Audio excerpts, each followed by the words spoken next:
Mastering any physical skill, be it performing a pirouette, playing an instrument, or throwing a baseball, takes practice. Practice is the repetition of an action with the goal of improvement, and it helps us perform with more ease, speed, and confidence.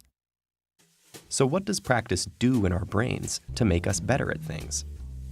Our brains have two kinds of neural tissue, gray matter and white matter.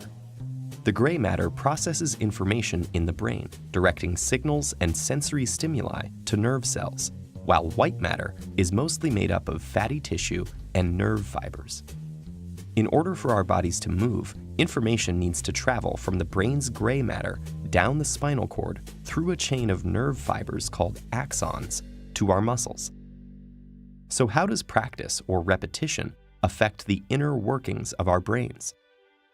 The axons that exist in the white matter are wrapped with a fatty substance called myelin, and it's this myelin covering or sheath that seems to change with practice.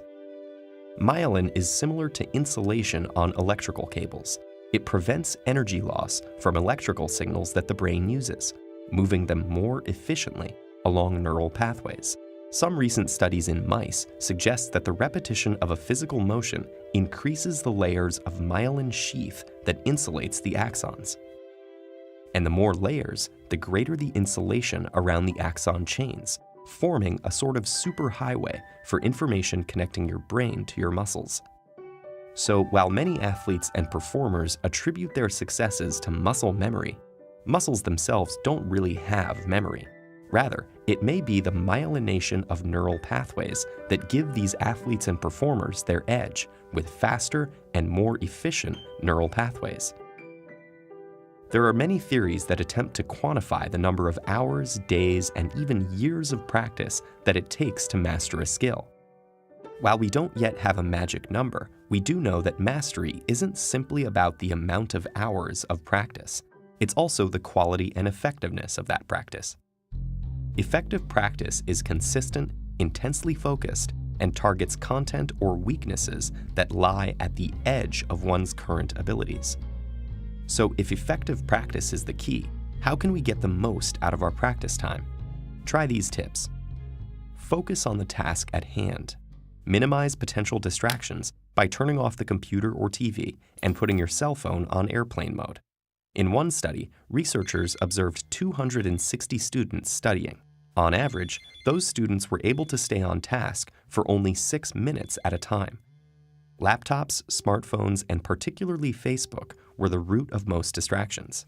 Start out slowly or in slow motion. Coordination is built with repetitions, whether correct or incorrect. If you gradually increase the speed of the quality repetitions, you have a better chance of doing them correctly. Next, frequent repetitions with allotted breaks are common practice habits of elite performers. Studies have shown that many top athletes, musicians, and dancers spend 50 to 60 hours per week on activities related to their craft. Many divide their time used for effective practice into multiple daily practice sessions of limited duration. And finally, practice in your brain in vivid detail. It's a bit surprising, but a number of studies suggest that once a physical motion has been established, it can be reinforced just by imagining it. In one study, 144 basketball players were divided into two groups. Group A physically practiced one-handed free throws, while Group B only mentally practiced them. When they were tested at the end of the 2-week experiment, the intermediate and experienced players in both groups had improved by nearly the same amount. As scientists get closer to unraveling the secrets of our brains, our understanding of effective practice will only improve. In the meantime, effective practice is the best way we have of pushing our individual limits, achieving new heights, and maximizing our potential.